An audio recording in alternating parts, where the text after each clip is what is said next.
Telegram, originally released in 2013 as a messaging app for iOS and Android, built on strong encryption and privacy, is slowly becoming a social media platform similar to WeChat.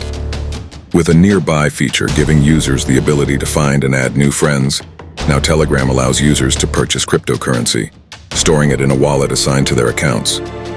Telegram is moving forward consistently with features where users can also post stories like an Instagram user would, and make calls or send messages similar to WhatsApp. The question is Telegram becoming the new dark web? With encryption and privacy being the application's foundation, the company who owns Telegram is conveniently located in Dubai to avoid governmental regulation on liberal requests for user data. This decision by the owners to leave Russia further cements their commitment to their users' privacy and freedom of speech.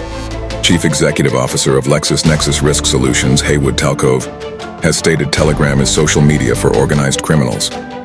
Anonymity, VPNs, and location spoofing allows users considerable privacy, thus the ability to sell weapons, illicit drugs, and illegal adult materials. What was once a niche messaging app has become a large platform and indispensable news source for users living in oppressive regimes.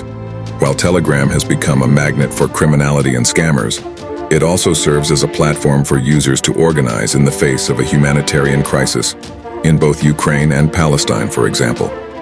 The widespread availability and privacy of Telegram has allowed users to organize humanitarian relief and aid for those in need, in areas stricken by conflict, with users able to create channels and groups allowing up to 200,000 subscribers.